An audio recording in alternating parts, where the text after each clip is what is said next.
Kalawad ako at ito tans. Isa. Sige daw. Straight tayo yung ulo. Straight tayo yung ulo. Okay na. Okay na. Oo.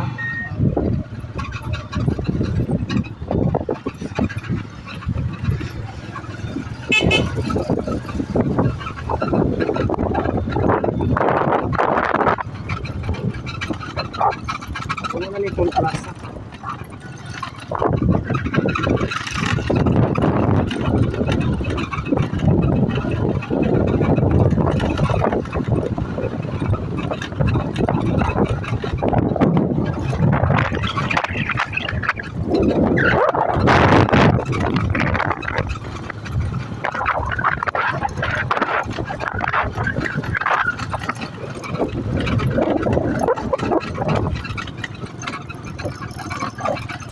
Ano sa patrupit ito ang lahat sa persona. Pwede mo taas?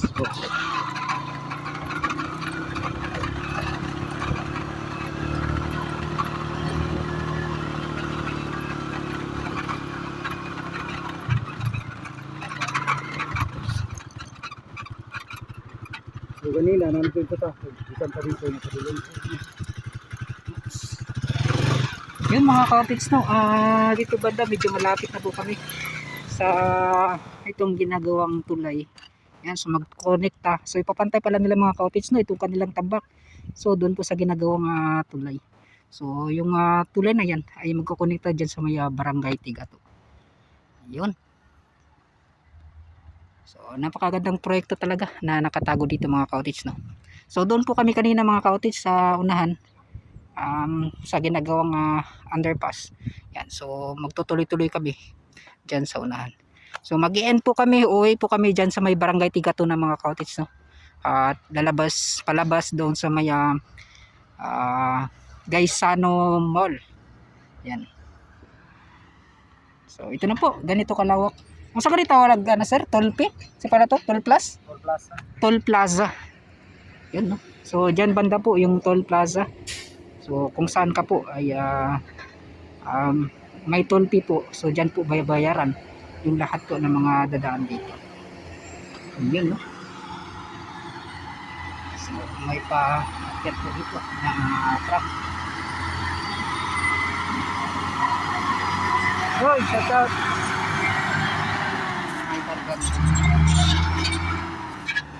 So ito po yung isa sa mga dahil mga ka-otics. So kaya po nag-watering yung mga kwan dito, yung mga truck, yung mga tawag nun, yung mixer ata yung ginagamit nila. Dahil po sa likabok ng lupa na dumadaan po yung mga truck. Yan, so kaya po binabasa po yan nila yung mga daanan. So watering po yung tawag doon mga ka-otics. So konting-konti na lang pala ay matatapos na itong ginagawang tulay.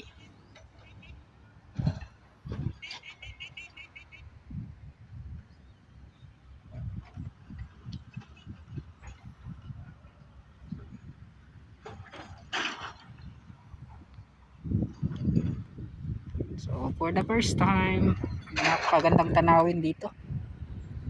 Yan no. So kita-kits na lang dyan banda mga ka-otics no, sa huling part po namin pag-apit kay Sir Rowell P sa ginagawang bypass road 20 tunnel. Yan. So kita-kits dyan sa baba. Let's go.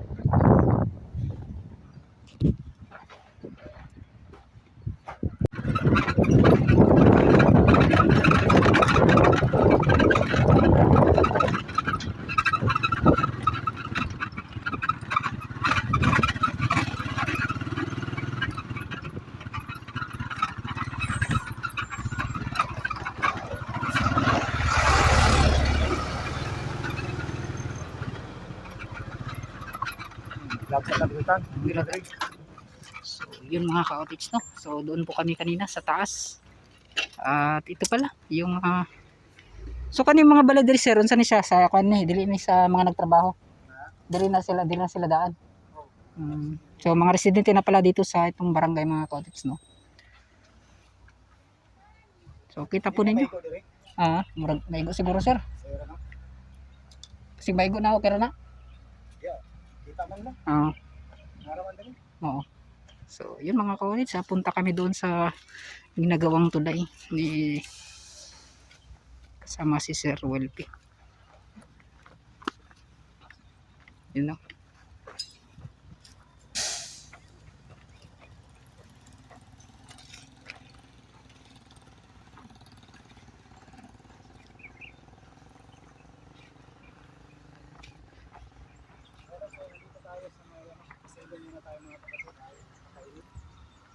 So, yan. At po. Ito ta. So lahi na yung pagkabuhat nila sa kwan sir no. Kay dili day siya by ang post niya murag isa lang no. Gi Oo. kwan tanan. Para pa-stop siya. Lagi taw no. So mas kwan siya matibay jud. Kay Dahil buong sa lakas ng agos ng ano. sumuo na ilang gikumpod no. So first time ko po mga cottage talaga nakita itong kwan na to. So kung di dahil talaga kay Sir Welpy, wala tayong may update na ganitong proyekto. Yan no. So mo na ni mutas pa ba ni siya sir? Ay, dako. Taas pa no? So ang level ani. Lampas pala itong ship pilot. So taas gid mga cottage. Kalahati pala ng kaya pala na ganito po ka kumbaga kahabog, ganito po kataas yung ginagawang tulay. Yun no.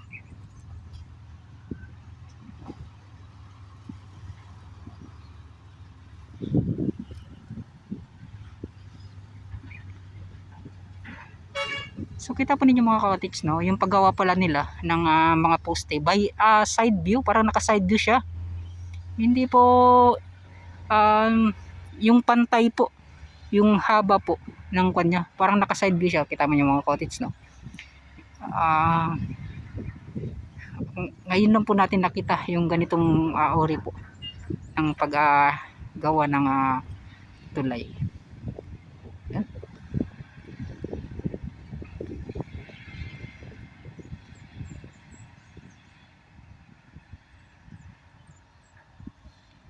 Yung poste niya mga cottage no, hindi pantay sa taas po ng girder.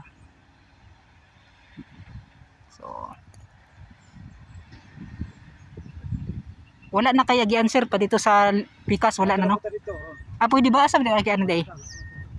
Yan. So si sir lang kasi nakakaalam ng pero kani siya unsa ni siya? Barangay 1 gyapon ni siya sir o Tigato Road na ni siya? Tigato na to. Kani diri Waan. Konekta no? Pero kani Davao River. So mga cottage, dalawang area pala ko to, dalawang barangay na magkokonekta sa ginagawang tulay. So diyan ka na po kung sa kabila ka ay barangay Tigato. So dito pala ay sakop pa rin ng barangay 1. Yun no. So may mga nalalaman talaga tayo mga idea, mga impormasyon patungkol kay Sir Welpy. Yan.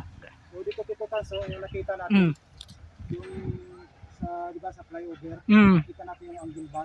So sa kanila iba rin no, para sa relief sa sidewalk. Oo. So yung sa kanila dito parang nakaano yung yung parang kanang scaffolding sa kilid. Scaffolding no. Yung sa flyover iba yun, parang angle bar. Kasi dun sa may coastal road, parang kahoy yun no. Kita natin yung paggawa nila na murag ang uban kahoy, ang uban nata scaffolding gyapon. Mas matibay kasi pag scaffolding. Matibay talaga. Yan. Sumunang last nga i-boring nila. Kung tunnel ako mag-boring bagay ng tawa gamiton. So diyan mga cottage yung huli talaga na matatamang bundok para sa paggawa pa ng isang twin tunnel. So yan, gaya na sinabi ko kanina mga cottage, yung sidewalk na kanina ginawa. Ilang Tito Tans? So tatlong pier poste. So 5. Ayan. So talagang napakainit dito. Ayan. Pila ni kabukwan sir? Girder diri. Daw? Dito no. Yan kasi yung part ng twin tunnel, di ba? Dira dapit? So diyan pala yung twin tunnel mga cottage oh. So ayan, pupuntahan namin yung mga Yan. So doon daw banda, sabi ni sir.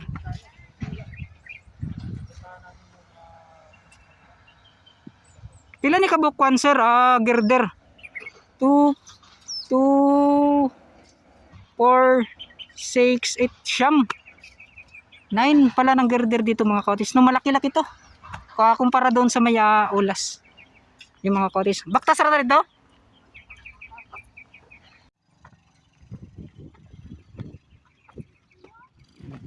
So ang tawag ani sir kani sa kilid wing wall. Wing wall. Kani wing wall. Sa approach niya. Yan no. So siyam day ni kakuan, mas dako-dako gid ni siya.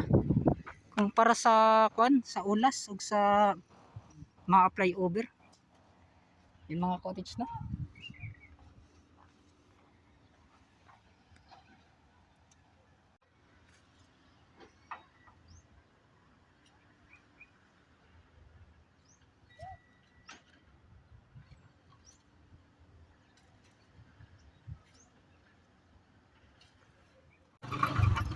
Is the vlogger nag-vlog pagyapon? Nag-vlog yapon siya. Hindi sa kako ano kay.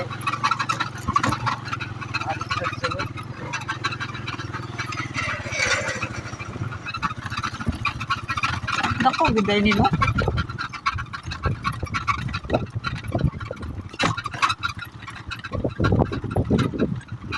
Ragbawan na nato.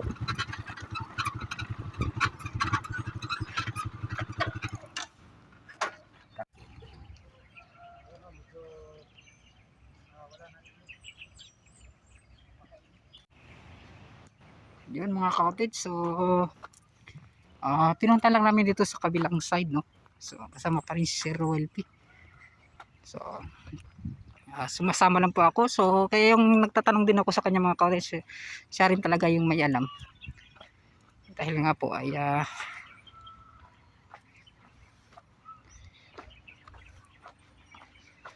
mga ilang ulit na rin nakapunta dito si Sir Ruel P. So ito po yung mga makita natin, mga residente po ito dito sa barangay Waan. Yan.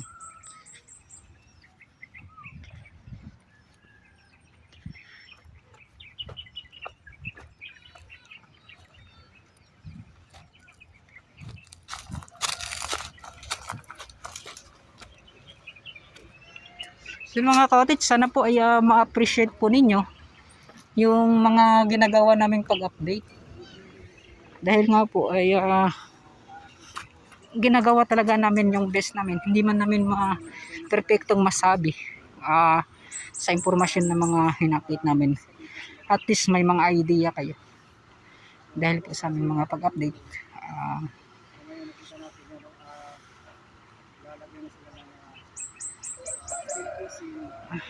Para sa profile nila kasi para itatayo naman yung posti na ganito. Kaya no, last posti yan sa pag-update natin. Baka next pag-update natin tapos na yan. No? Yung posti na. Oy sir, shoutout. Shoutout sir. Ano?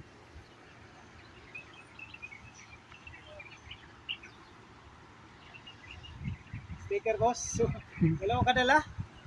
Naunta na gini ba? Wala. UBI bagay po nagtrabaho dira sir?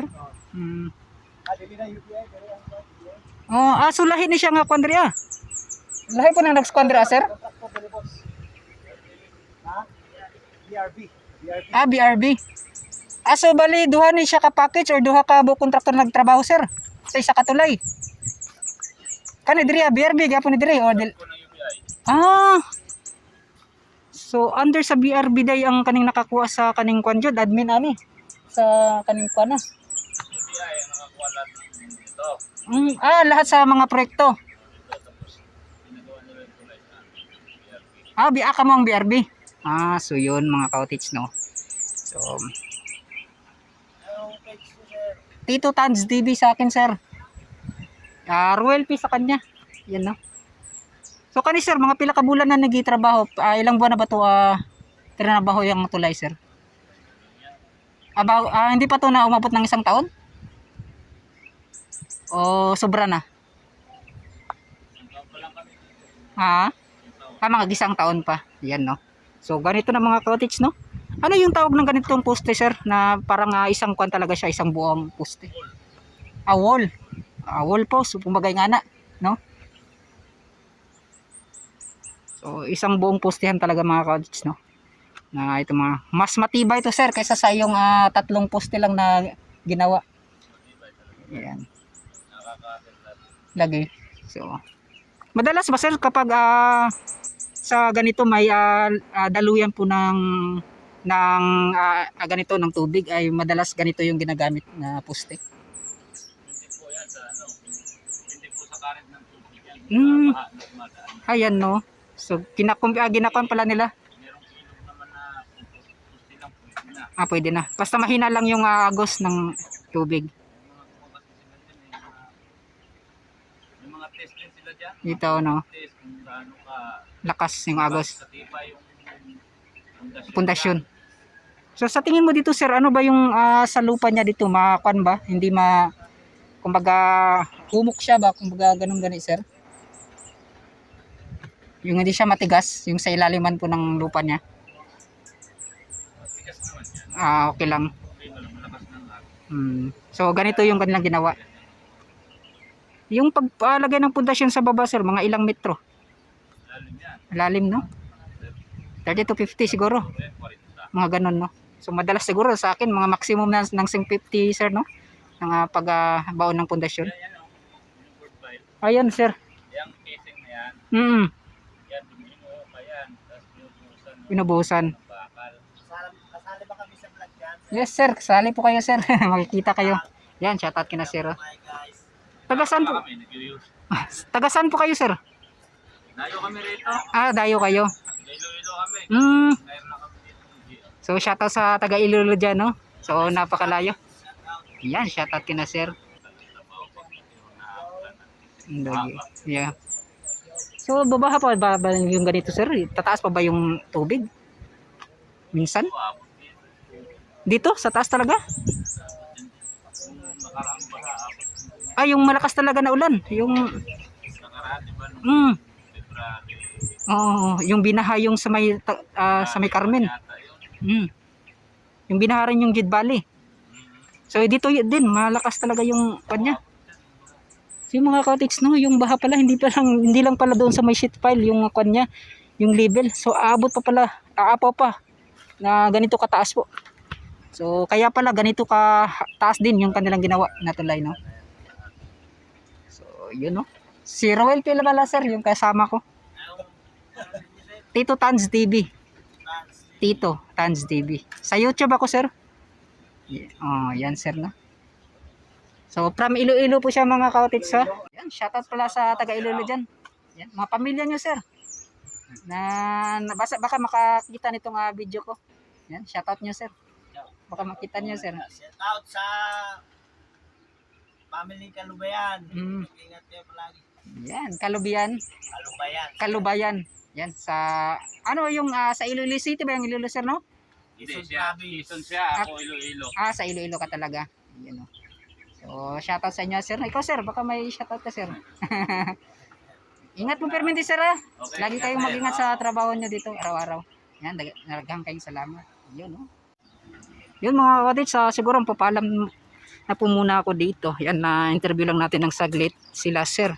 Yan, no? So, itong haba pala ng girder na ginawa nila is 40 meters. So, yun, mga cottage, by 40 meters pala yung layo ng bawat poste dito sa kanilang ginagawa. Yan, no? So doon pa isa na namang poste doon. So 4 na pier po sa isang tulay na to. So kasama yung abutment na dalawa. So 6 po lahat.